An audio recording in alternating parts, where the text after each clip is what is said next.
पाठ दुसरा, भारतीय संसद. हा पाठ समजून घेण्या अगोदर एक कृती करा. आपल्या भारतात जेवढी घटक राज्ये आहेत त्या प्रत्येक राज्याला लोकसभेत किती जागा आहेत हे आंतरजालाच्या म्हणजेच इंटरनेटच्या माध्यमातून शोधून काढून त्याचा तक्ता तयार करा. भारताच्या संसदेची निर्मिती संविधानाने केली. राष्ट्रीय पातळीवरील म्हणजेच केंद्रीय शासन यंत्रणेच्या कायदेमंडळाला संसद असे म्हटले जाते. त्यानुसार संसदेत राष्ट्रपती आणि लोकसभा व राज्यसभा ही दोन सभागृहे यांचा समावेश होतो.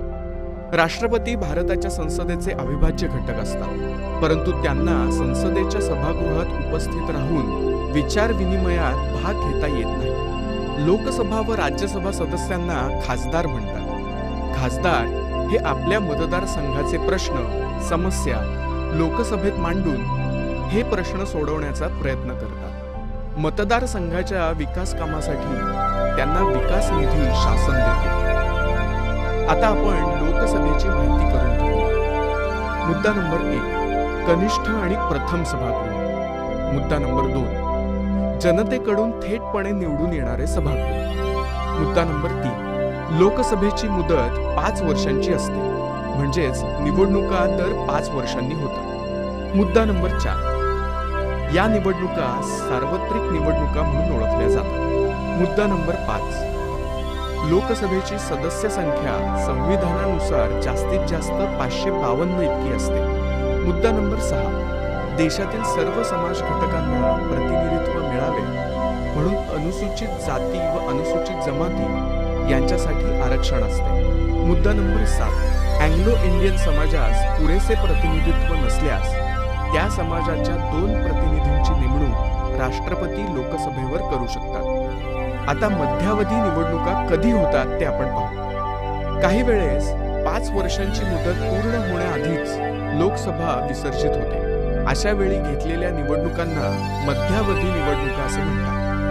आता आपण राज्यसभा समजून घेण्यासाठी पुढील मुद्दे पाहू. मुद्दा नंबर 1, भारतीय संसदेचे वरिष्ठ आणि द्वितीय सभागृह. मुद्दा नंबर 2, अप्रत्यक्षरित्या निवडून येणारे सभागृह. मुद्दा नंबर 3, राज्यसभा भारतीय संघराज्यातील 29 घटक राज्ये आणि 7 संघशासित प्रदेश यांचे प्रतिनिधित्व करते. मुद्दा नंबर 4, राज्यसभेची निवडणूक लढवणारी व्यक्ती भारतीय नागरिकच असली पाहिजे आणि तिचे वय 30 वर्षे पूर्ण असले पाहिजे. मुद्दा नंबर 5, एकूण सदस्य संख्या 250 आहे. यापैकी 238 सदस्य विविध घटक राज्ये आणि केंद्रशासित प्रदेशातून निवडून येतात. मुद्दा नंबर 6, राज्यसभेत प्रत्येक घटक राज्यांची सदस्य संख्या त्यांच्या लोकसंख्येच्या प्रमाणातच असते. आता उरलेले 12 सदस्य कोठून येतात हे आपण पाहू. उरलेल्या 12 सदस्यांची राष्ट्रपती नेमणूक करतात. साहित्य, विज्ञान, कला, क्रीडा आणि सामाजिक कार्य इत्यादी क्षेत्रातील कामाचा प्रत्यक्ष अनुभव असणाऱ्या किंवा त्याचे विशेष ज्ञान असणाऱ्या व्यक्तींपैकी काहींची राज्यसभेवर नेमणूक केली जाते. राज्यसभेवर सदस्यांची निवड प्रमाणशीर प्रतिनिधित्व पद्धतीने होते. आता आपण बघूया, ही राज्यसभा विसर्जित होते का? तर राज्यसभा कधीही एकत्रपणे विसर्जित होत नाही, म्हणून ते कायमस्वरूपी सभागृह मानले जाते. अर्थात दर 2 वर्षांनी राज्यसभेतील 6 वर्षांचा कार्यकाल पूर्ण केलेले 1/3 सदस्य निवृत्त होतात आणि पुन्हा तितक्याच सभासदांची निवड केली जाते. टप्प्याटप्प्याने मोजक्याच संख्येने सदस्य निवृत्त होत असल्याने राज्यसभा सतत कार्यरत असते. आता आपण संसदेची कार्ये पाहूया. कायद्याची निर्मिती. कायद्याच्या निर्मितीची प्रक्रिया संविधानाने स्पष्ट केली आहे. त्यानुसार संसद ही आपली प्राथमिक किंवा मुख्य जबाबदारी पार पाडते. यामध्ये पुढील गोष्टी केल्या जातात. लोकांचे हित आणि त्यांचे कल्याण साध्य व्हावे आणि संविधानातील उद्दिष्टांना प्रत्यक्षात आणता यावे म्हणून अनेक नव्या कायद्यांची निर्मिती करणे. कालबाह्य झालेले कायदे रद्द करणे. कायद्यांमध्ये योग्य ते बदल करणे. मंत्रिमंडळावर नियंत्रण. प्रधानमंत्री आणि त्यांचे मंत्रिमंडळ हे हे संसदेतूनच निर्माण होते व संसदेचे त्यांच्यावर नियंत्रण असते. नियंत्रणाचे विविध मार्ग संसदेला उपलब्ध असतात. संसदेला डावलून मंत्रिमंडळ कारभार करणार नाही हे पाहण्याची जबाबदारी संसदेवर असते. संविधान दुरुस्ती. भारताच्या संविधानात काही बदल करायचे असल्यास संसद त्या संदर्भात निर्णय घेते. संविधानात दुरुस्ती करायचा प्रस्ताव महत्त्वाचा असतो. त्याच्या आवश्यकतेवर संसद चर्चा करून तो प्रस्ताव स्वीकारायचा की नाही हे ठरवते. भारताच्या संविधानात दुरुस्ती पद्धती. मुद्दा नंबर 1. भारताच्या संविधानातील काही तरतुदी संसदेच्या साध्या बहुमताने बदलल्या जातात. मुद्दा नंबर 2. काही तरतुदींना मात्र संसदेच्या विशेष बहुमताची म्हणजेच 2/3 बहुमताची गरज असते.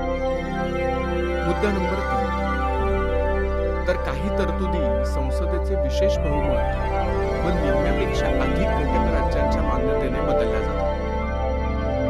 आपण लोकसभेचे व राज्यसभेचे काम समजावून घेतले, पण या सभागृहांचे प्रतिनिधित्व कोण करते? लोकसभेचे अध्यक्ष. लोकसभेच्या निवडणुका झाल्यानंतरच्या पहिल्या बैठकीत लोकसभेचे सदस्य आपल्यापैकी एकाची अध्यक्ष आणि एकाची उपाध्यक्ष म्हणून निवड करतात. लोकसभेच्या कामकाजावर नियंत्रण ठेवणे हे महत्त्वाचे काम अध्यक्ष करतात.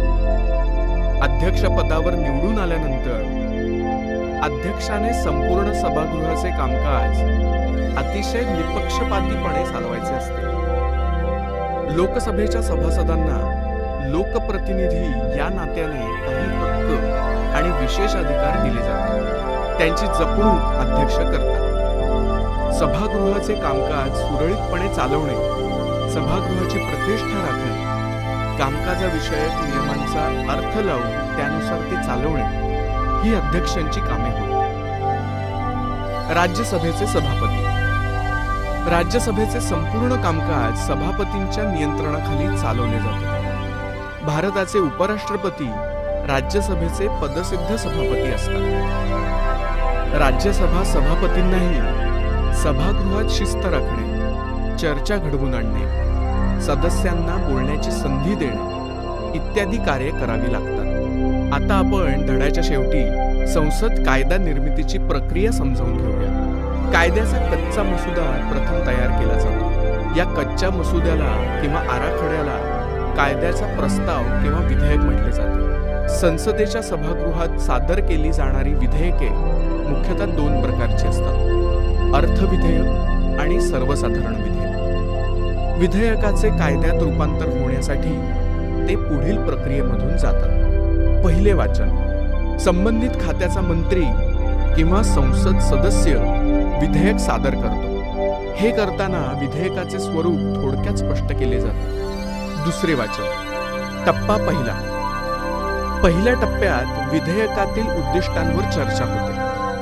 सभागृहातील सदस्य विधेयकाबद्दल आपले मत व्यक्त करतात. विधेयकाचे समर्थक विधेयकाच्या बाजूने मत मांडतात, तर विरोधक विधेयकातील उणीवा व दोष स्पष्ट करतात. सभागृहात विधेयकावर चर्चा झाल्यानंतर गरज भासल्यास ते विधेयक सभागृहाच्या एका समितीकडे पाठवले जाते.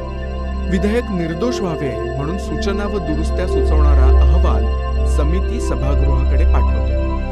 टप्पा दुसरा. या टप्प्यात विधेयकावर कलमवार चर्चा होते.